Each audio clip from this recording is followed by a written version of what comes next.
You don't have a time problem. You never did. The truth is deeper and no one has told you yet. What is holding you back is not laziness. It is a mental system sabotaging its strength every day. And the worst, he disguises himself as tiredness, lack of focus, perfectionism. But make no mistake, while you wait for motivation, your life is passing quietly. At this very moment, there is a clear reason behind your procrastination, and it has nothing to do with lack of willpower. I will prove it to you. In 17 minutes, you will see what no one has taught you about purpose, discipline, and daily choice. It does not matter if you have tried 1,000 methods. Today, you will understand in a practical and human way what really works. And if you stay with me until the end, not only will you understand the cycle of procrastination, but you will learn to get out of it with lightness, clarity, and action. Simple as that. This is not about toxic productivity. It's about regaining your freedom to decide. And the best part? You will do this without having to turn on someone else. You just need to be willing to see what comes next. Procrastination is a behavior older than you think. Since ancient times, the human being already faced this internal resistance that disguises itself as laziness, but is actually something much deeper. It is not a lack of doing, but avoiding what requires strength, purpose, and commitment. The curious thing is that those who procrastinate are usually busy, but not with what really matters. And this daily choice, silent, is becoming a cycle difficult to break.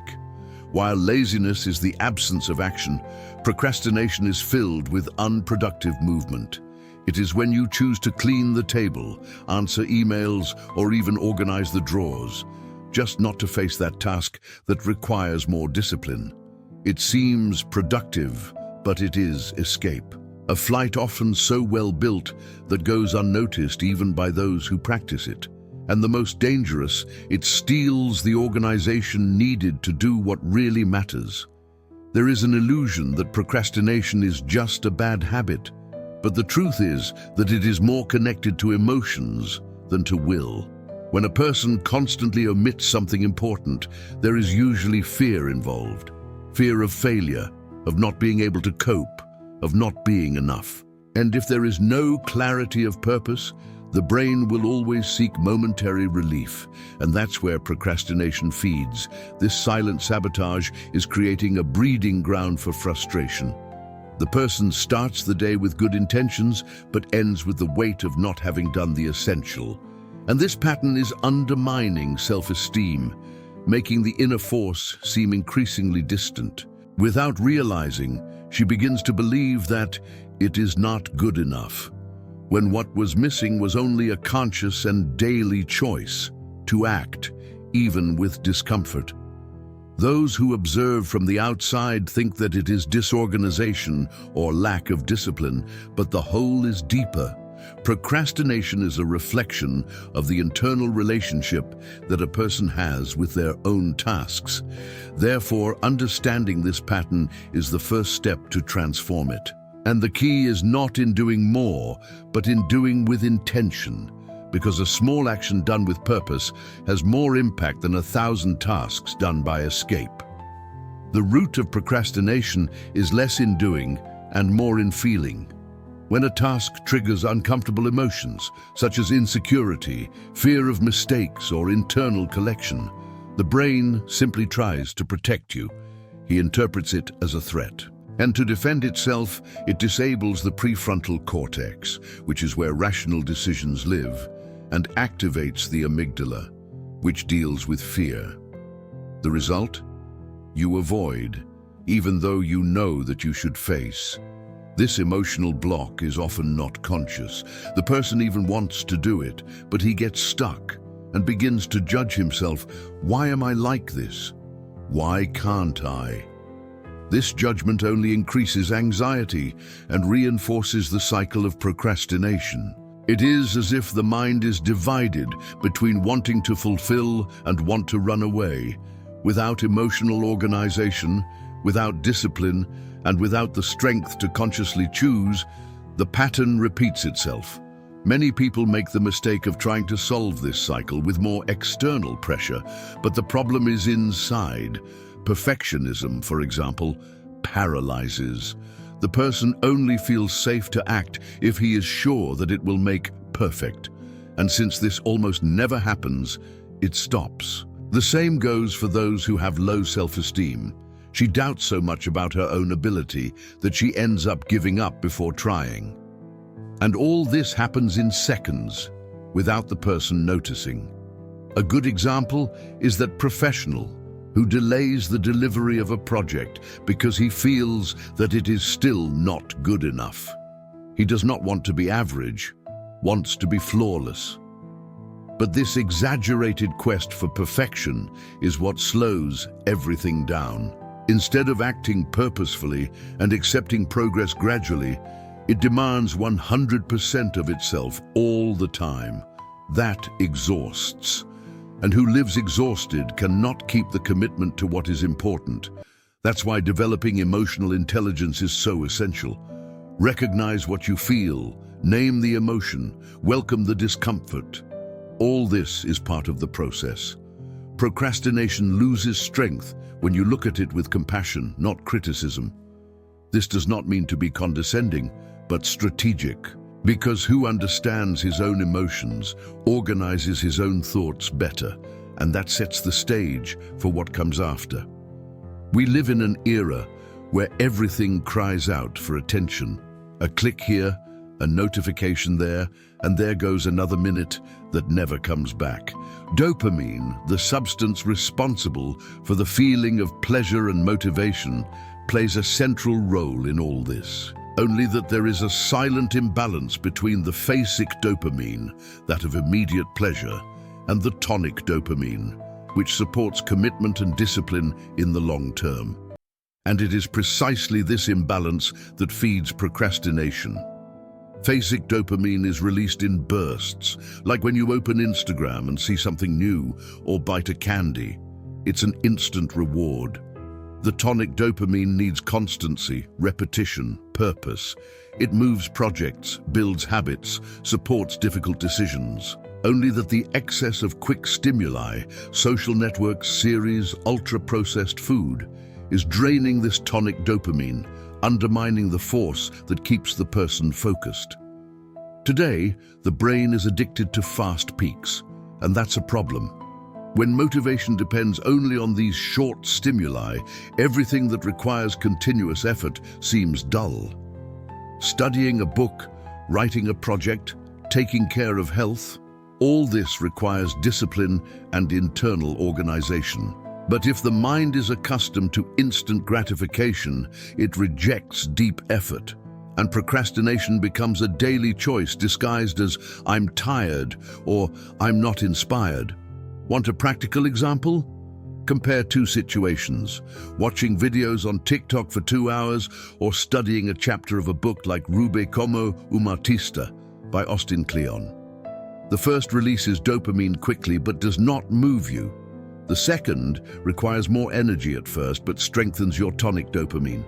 It's a choice. Small, daily, but able to completely change your mental strength and how much you keep your purpose firm. So, if you feel that you are procrastinating more than you would like to, observe how you are feeding your brain. Perhaps the problem is not lack of will, but excessive distraction. And this has a solution. Swap screen time for reading, nature, silence. Reduce artificial stimuli. This rearranges the internal reward system. And then, acting consistently ceases to be a sacrifice, becomes a way of living. When the brain goes into procrastination mode, it doesn't need more pressure. It needs structure. Practical, simple, and visual strategies help to refocus and regain the strength of action. A classic technique and still very effective is the Pomodoro method. 25 minutes of total focus, 5 minutes of pause. This teaches the brain to commit in blocks. And most importantly, it helps to dribble that feeling that the task is too big. Another powerful tool is well-thought-out to-do lists, not those with 28 items, but with 3 to 5 real priorities. The ideal is to divide the big task into small, almost ridiculous actions of so simple. For example, if you need to write a report, start by opening the document and typing in the title. This first step reduces resistance and deceives the brain, which sees it as possible. Organization at this point is your best friend. A less well-known but extremely effective strategy is the 70% principle. Instead of trying to make everything perfect, do what you can with 70% energy and effort. This keeps the commitment without exhausting the mind. The done is worth more than the perfect. And in a world that requires constant movement, knowing when to stop is also a form of discipline. This is what turns an intention into a sustainable habit. For those who procrastinate because of excessive collection, using the environment to favor is essential. An organized space without distractions, with visual reminders of the purpose, can completely change the level of focus. Put post-its with phrases that drive you, photos of people you want to honor, or visible goals. This activates your emotional side, and when emotion is aligned with action, effort becomes mission. It's like a cycle. The more you act, the more tonic dopamine is strengthened, and the stronger it becomes, the easier it is to maintain discipline. Every daily choice counts.